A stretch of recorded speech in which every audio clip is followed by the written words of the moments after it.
everybody, it's Sally Barley and Sophie Frew again, or Sally and Sophie. Yes, Simply Sally, Simply Sophie.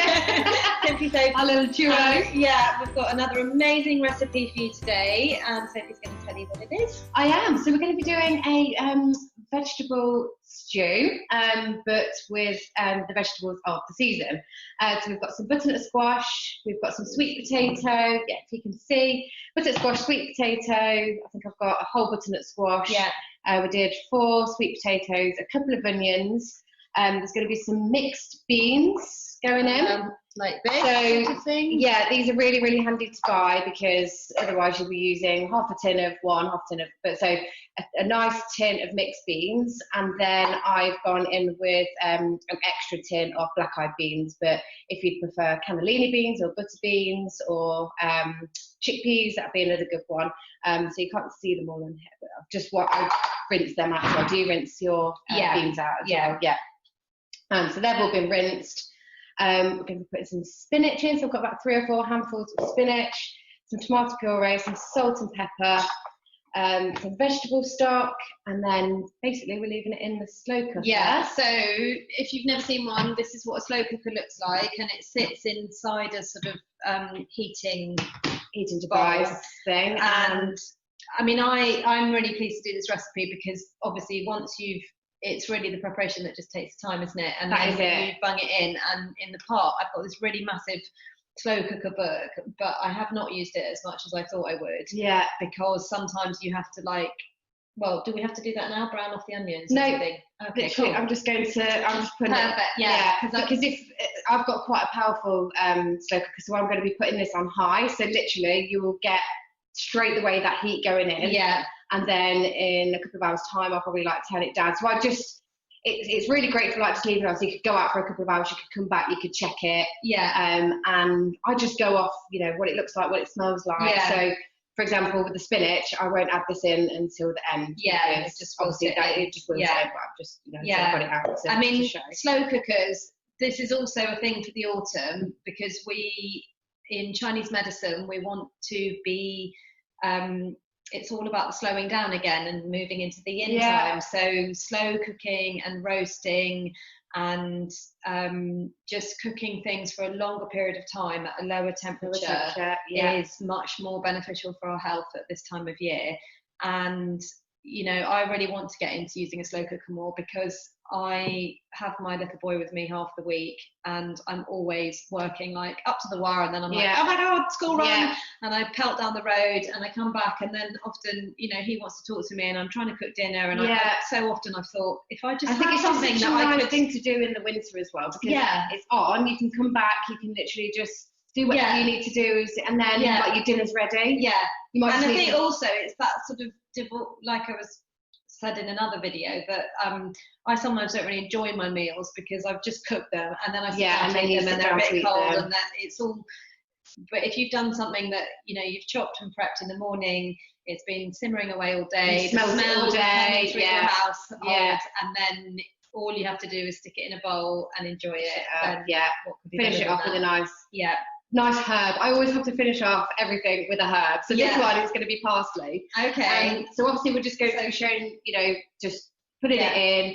We'll give you some times, and then afterwards we can take some photos and obviously post the recipe. So just everything in. So easy. It's so easy, and you could literally just double this if you wanted to, just to get some extra portions.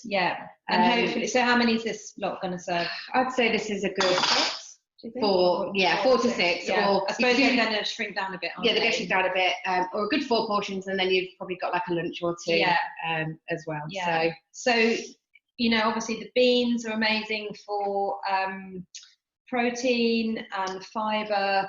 When we're talking about hormones, we want to have lots of fibre and things called phytoestrogens, so when we're in menopause, our estrogen levels are falling, and phytoestrogens are things found in nuts and pulses, so chickpeas and lentils, stuff like that, green leafy vegetables. They help to promote sort of natural estrogen levels. I mean, obviously it's not going to completely replace what you're losing. Yeah. But it's still going to keep those levels sort of topped up.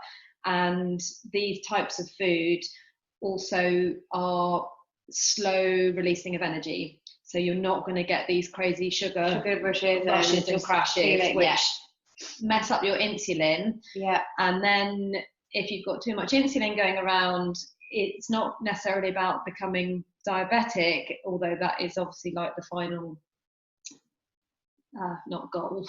No, what's the word? So do you know what I mean? Yeah, it's that can be the sort of final destination. But on your way there, if you've got a lot of cortisol, which is your stress hormone, floating around, it binds to insulin and it fixes fat around the stomach. So we all want to avoid that at any stage. So these things really just help to keep your energy balanced, and also they carry excess estrogen out of your body.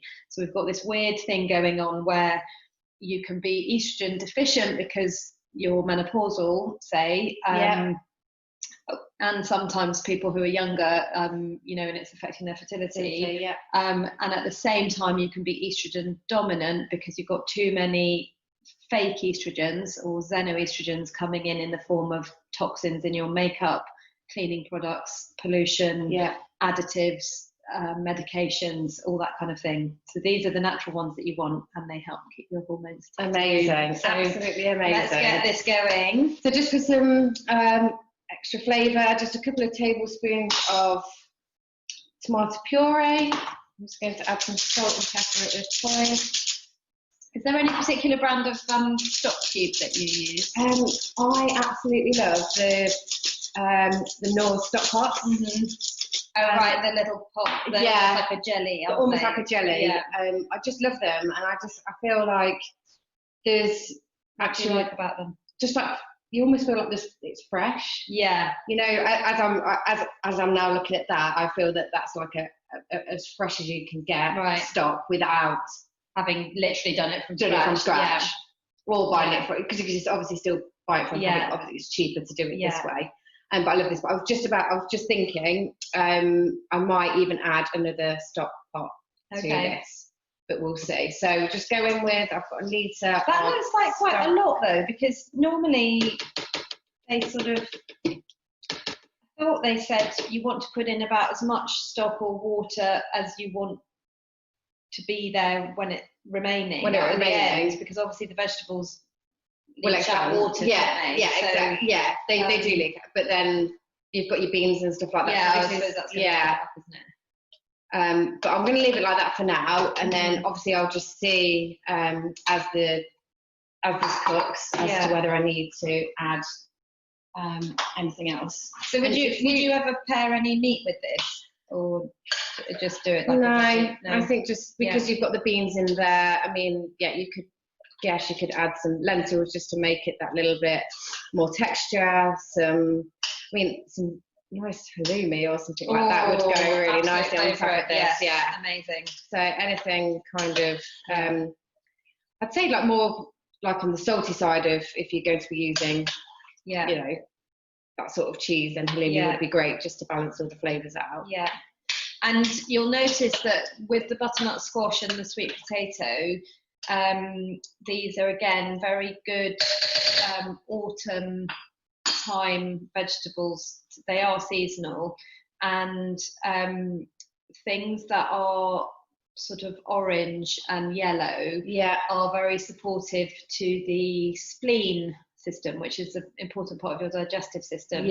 And I love this part. This is so interesting. I love it. So I'm always harping onto my clients about spleen deficiency, and it's something that's really common when we work too hard, we think too much. The emotion of the spleen is overthinking. So when our head's going round and round with stuff, which, you know, when you're a parent, you might be self-employed or just have a busy job and we all have busy lives. And, you know, at the moment we've come through lockdown, but we're all still mired in the whole coronavirus thing. And there's a lot of stress and anxiety. So this stuff really helps us to kind of emotionally keep calm and balance, and it's got that lovely sweet, this is what is a true sweet flavour, like a carrot and a sweet potato, as opposed to the refined sugar sweet that we have today. So what people often find when they cut out refined sugar is that their taste buds change and they start to recognise the true sweetness of natural foods. And really enjoy them and feel, which is amazing. And just love them much more. So cool. So let's get this on. Yeah, we'll get this on. So if you, I'm going to give it 4 hours, and then I'm going to come back and check it on high, and then I'm going to come back and check it. I'll probably then put it on low for another hour or two. Right. But again, it just depends on the strength of your slow cooker. Sometimes things I think it's going to take a lot longer than it actually is. So I'll report back on this actual one. Slow cooker. Slow thought process. And I've just thought of something that I am going to do with this actually, and obviously I'll add it into the recipe, but I'm going to add a couple of sprigs of thyme in there. Have you got fresh thyme? I've got fresh thyme growing in the garden, so would dried be okay? Dried would be absolutely fine. I never know if it said say 2 fresh sprigs, what would the equivalent be in dried herbs? Just like a couple of teaspoons. Okay. A teaspoon or 2. Yeah, I'd say a teaspoon because you don't really want, because I'm literally just going to be putting the actual stem in. I'm not taking anything off, so they will come out. This is just for flavouring. Yeah. So if you were adding the actual flavour of thyme, that's a little bit different. So just a teaspoon would be enough. So so we'll get this on, and you'll then send me a picture of what it looks like. I will send you a picture of what it looks like, and give you the report back. I will do a doorstop delivery to Sally. Perfect. And okay, well let us know if you made this and what you think of it. Thank you guys. Bye for See now. you soon.